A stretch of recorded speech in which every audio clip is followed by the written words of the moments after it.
बिस्मिल्लाहिर्रहमानिर्रहीम। आबादगार दोस्तों, कंहिं दोस्त आबादगार हिन ग्रुप ते सिंध आबादगार बोर्ड इंफॉर्मेशन पेज ते हिकिड़ो ये पोस्ट कई हुई।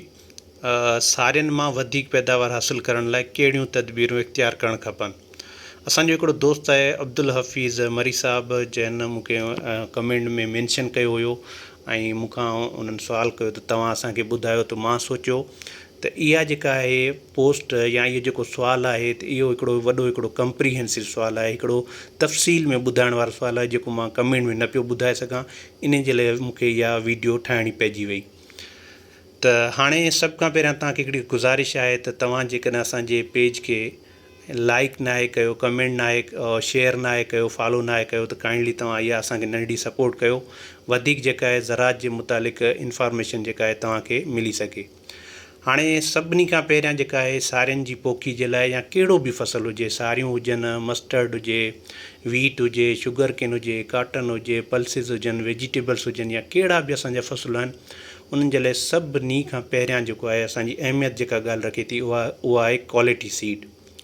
ॾिसो, क्वालिटी सीड में घणियूं शयूं अचियूं थी वञनि। त उहो सीड जेको आहे अर्ली मेच्योरिटी हूंदो आहे, ठीकु आहे, डेज़ टू मेच्योरिटी तमामु माना घटि वठंदो आहे। उन खां अलावा हिकिड़ी रजिस्टर्ड वैरायटी जेका हूंदी आहे, हिकिड़ो सुठो इदारो उन वैरायटी खे रिलीज़ कंदो आहे। उहा जेका आहे टेम्परेचर रेज़िस्टेंट हूंदी आहे, उहा ड्राउट टॉलरेंट हूंदी आहे, उहा माना सेलिनिटी टॉलरेंट हूंदी आहे, ऐं पेस्ट डिज़ीज़ रेज़िस्टेंट हूंदी आहे। उन में खोड़ वारियूं ख़ूबियूं ॿियूं हूंदियूं आहिनि। ऐं खाइण जी क्वालिटी जेका आहे, जेकॾहिं मिसाल असांजा सीरियल क्रॉप्स आहिनि, उनमें खाइण जी क्वालिटी बहितरीनु हूंदी आहे।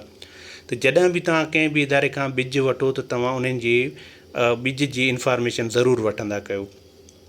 हाणे सारी जे लाइ या ॿियनि फ़सुलनि जे लाइ मां जीअं तव्हांखे ॿुधायो त सभिनी खां अहम क्वालिटी सीड आहे। जेका बि असांजी प्रोडक्शन अचे थी, जेका बि असांजी यील्ड पर एकड़ ते अचे थी, उन जे लाइ माना 50% जेको किरदारु हूंदो आहे उहो ॿिज जो हूंदो आहे। उन खां पोइ जेको आहे 30% असांजी एग्रानॉमिकल प्रैक्टिसिस हूंदियूं आहिनि। ॿियो हूंदो आहे वीड मैनेजमेंट हूंदो आहे 10%। ॿियो हूंदो आहे टाइमली हार्वेस्ट ऐं स्टोरेज वग़ैरह 10% इहे अची था वञनि। हाणे सभिनी खां पहिरियां सारियुनि जे लाइ त असांखे क्वालिटी सीड खपे। टाइमली सोइंग कयूं, असां उन जी नर्सरी जॾहिं लॻायूं, नर्सरी कोशिशि करे 21 खां माना 28 ॾींहंनि जी या 30 ॾींहंनि जी, माना 3 खां 4 हफ़्तनि जी हुअणु घुरिजे। ऐं नर्सरी जॾहिं असां शिफ्ट कंदा आहियूं त उन जी माना 15 ॾींहंनि जे अंदरि, 18 ॾींहंनि जे अंदरि अंदरि उहा स्टेबल थी वेंदी आहे, उहो ॿूड़ो लॻी वेंदो आहे। ऐं नर्सरी असां जॾहिं तयारु कयूं त उन्हनि जी बि मैनेजमेंट सुठी रखूं।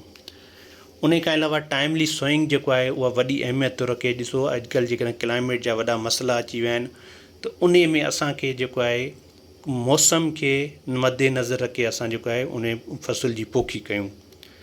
ठीकु आहे। त हाणे ॾिसो, तव्हांजा जेके बि सुवाल हूंदा, कमेंट ईंदा, त असां कोशिशि करे उन्हनि जो जवाबु ॾींदासीं। कुझु सरसरी शयूं मां तव्हांखे ॿुधाए छॾियूं आहिनि, जीअं मिसाल क्वालिटी सीड आहे, टाइमली सोइंग आहे, या मतिलबु वीड्स मैनेजमेंट आहे, गंदगाह जो सही नमूने सां तदारुक करणु, उन्हनि खे कढणु, या का पेस्ट लॻे थी, का डिज़ीज़ लॻे थी, उन खे सही नमूने सां मतिलबु टाइमली ख़तमु करणु, इरीगेशन टाइम ते ॾियणु, वाटर स्टेंडिंग क़राबात, इन खे पाणी जी तमामु ज़रूरत हूंदी आहे। उन खां अलावा फर्टिलाइज़र टाइम ते ॾियणु, इहे हिकिड़ियूं काफ़ी अहम शयूं आहिनि जेके असांखे ॼाण इन्हनि जी हुअणु घुरिजे। तव्हां सभिनी जी वॾी महिरबानी। वीडियो खे ज़रूरु शेयर कजो। Thank U.